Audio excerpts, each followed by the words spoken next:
Hi friends, welcome to Samai's kitchen. ఈరోజు మన recipe వచ్చేసి ఎంతో టేస్టీగా ఉండే రాజమండ్రి స్పెషల్ వివేక్ బిర్యానీ అండి. చాలా టేస్టీగా ఉంటుంది. మీరు కూడా ఒకసారి ఈ విధంగా ప్రిపేర్ చేసుకోండి. ముందుగా మనం బౌల్లో వాటర్ పెట్టుకుని చికెన్ బాయిల్ చేసుకుందామండి. చికెన్ని మనం 20% బాయిల్ చేసుకుని పక్కన పెట్టుకోవాలండి. చూడండి, ఈ విధంగా బాయిల్ చేసుకుని పక్కన పెట్టుకుందాం. ఇప్పుడు మనం పెద్ద వెడల్పాటి పాన్ తీసుకోవాలండి. పాన్ తీసుకుని దాంట్లో ఆయిల్ అనేది యాడ్ చేసుకోవాలి. ఆయిల్ హీట్ అయిన తర్వాత ఆనియన్స్ ఇంకా పచ్చిమిర్చి యాడ్ చేసుకుని ఫ్రై చేసుకోవాలి. చూడండి, ఈ విధంగా ఆనియన్స్ ఇంకా పచ్చిమిర్చి వేగిన తర్వాత కొంచెం కరివేపాకుని యాడ్ చేసుకుని ఒకసారి మిక్స్ చేసుకోవాలి. చూడండి, ఈ విధంగా. ఇప్పుడు కొంచెం అల్లం వెల్లుల్లి పేస్ట్ని యాడ్ చేసుకోవాలండి. అల్లం వెల్లుల్లి పేస్ట్ బాగా ఫ్రై అయ్యే వరకు వేపుకోవాలండి. పాన్ అనేది కొంచెం వెడల్పుగా ఉన్నదే తీసుకోవాలి, ఎందుకంటే చికెన్ మొత్తం ఫ్రై అవ్వాలి కాబట్టి. అల్లం వెల్లుల్లి పేస్ట్ వేగిన తర్వాత మనం బాయిల్ చేసి పెట్టుకుని చికెన్ని యాడ్ చేసుకుందాం అండి. చూడండి, ఈ విధంగా మొత్తం మిక్స్ చేసుకోవాలి. అడుగంటకుండా చూసుకోవాలండి.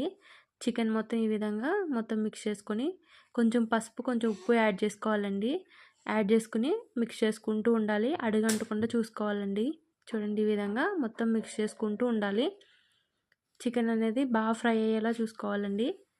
ఇప్పుడు కొంచెం ఆయిల్ని యాడ్ చేసుకుందాం అండి. మళ్ళీ చూడండి, ఈ విధంగా ఆయిల్ని యాడ్ చేసుకుని మళ్ళీ మిక్స్ చేసుకుందాం. చికెన్ అనేది బాగా ఫ్రై చేసుకోవాలండి. అడుగు అంటకుండా కలుపుతూనే ఉండాలి. ఇప్పుడు మనం కొంచెం కారం, చూడండి, ఈ విధంగా కొంచెం కారం యాడ్ చేసుకుని మళ్ళీ మిక్స్ చేసుకుందాం. మొత్తం ఫ్రై చేసుకుంటూనే ఉండాలి. మొత్తం ఇలా కలుపుకొని టేస్ట్ అయితే చాలా ఎక్సలెంట్ ఉంటుందండి. మీరు కూడా ఒకసారి ట్రై చేసి ఎలా ఉంది ఏంటని కామెంట్ సెక్షన్లో షేర్ చేయండి. చాలా టేస్టీగా ఉంటుంది. కలుపుతూనే ఉండాలండి. కింద అడుగు అంటకుండా చూసుకుంటూ ఉండాలి. చూడండి, ఈ విధంగా. ఇప్పుడు మనం కొంచెం కరివేపాకుని యాడ్ చేసుకుని మళ్ళీ మిక్స్ చేసుకుందాం. బాగా మిక్స్ చేసుకొని చూడండి, ఇప్పుడు మొత్తం మిక్స్ చేసేసుకుని ఇప్పుడు కొంచెం ధనియా పౌడర్, అలానే జీలకర్ర పౌడర్, కొంచెం గరం మసాలా యాడ్ చేసుకొని మళ్ళీ మిక్స్ చేసుకుందాం. చూడండి, ఈ విధంగా మొత్తం మిక్స్ చేసుకుని అడుగంటకుండా మిక్స్ చేసుకుంటూ ఉండాలండి. ముక్క మొత్తం ఫ్రై అయ్యే వరకు మిక్స్ చేసుకుంటూ ఉండాలి. చూడండి, ఈ విధంగా మొత్తం మిక్స్ చేసుకుని అడుగంటకుండా చూసుకుంటూ ఉండాలండి. కలుపుతూనే ఉండాలి. ఇలా మొత్తం మిక్స్ చేసుకుని కొంచెం కసూరి మెతిని కూడా యాడ్ చేసుకోవాలండి. చూడండి, ఈ విధంగా కసూరి మెతిని యాడ్ చేసుకుని మిక్స్ చేసుకుంటూ ఉండాలి. చాలా టేస్ట్ బాగుంటుందండి. మీరు కూడా ఒకసారి ఈ విధంగా ట్రై చేయండి. చాలా అంటే చాలా టేస్టీగా ఉంటుంది. కసూరి మెతి యాడ్ చేసుకుని ఒకసారి మళ్ళీ మిక్స్ చేసుకుంటూ ఉండాలి. అడుగంటకుండా చూసుకోవాలండి. మొత్తం పీసెస్ అన్నీ అడుగంటకుండా చూసుకుంటూ ఉండాలి.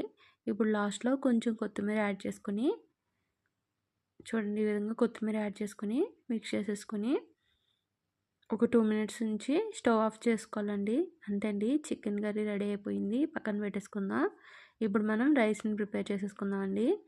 దానికోసం మనం ఒక పాన్ తీసుకుని పాన్లో ఆయిల్ని యాడ్ చేసుకోవాలండి. ఆయిల్ హీట్ అయిన తర్వాత బిర్యానీ సంబంధించిన మసాలా అంతా యాడ్ చేసేసుకోవాలండి. యాడ్ చేసుకుని ఒకసారి మిక్స్ చేసుకుంటూ ఉండాలి.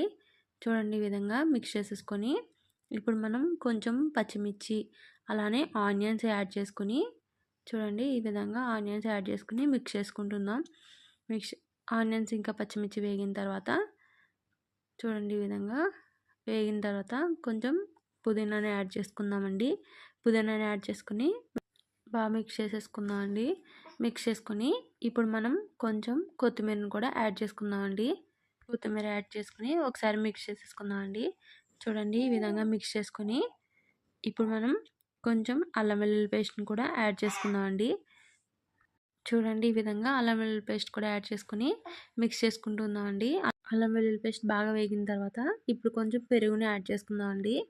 చూడండి, పెరుగుని యాడ్ చేసుకుని ఒకసారి మిక్స్ చేసుకుందాం. ఈ విధంగా మిక్స్ చేసుకుని కొంచెం నిమ్మరసం కూడా యాడ్ చేసుకోవాలండి. యాడ్ చేసుకుని ఇప్పుడు మనం వాటర్ని యాడ్ చేసేసుకుందాం. నేను 2 గ్లాసెస్ రైస్ తీసుకున్నానండి, అందుకని నేను 3 గ్లాసెస్ వాటర్ తీసుకున్నాను. ఒక గ్లాస్ రైస్‌కి 1 ½ గ్లాస్ వాటర్ యాడ్ చేసుకోవాలండి. చూడండి ఈ విధంగా మరిగిన తర్వాత ఇప్పుడు మనం కొంచెం జాజికాయ పౌడర్ యాడ్ చేసుకోవాలండి. దానివల్ల ఇంకా టేస్ట్ అనేది చాలా బావుంటది. స్మెల్ కూడా చాలా ఎక్సలెంట్‌గా ఉంటదండి. చూడండి ఈ విధంగా మరిగిన తర్వాత ఇప్పుడు మనం రైస్‌ని యాడ్ చేసుకుందాం అండి.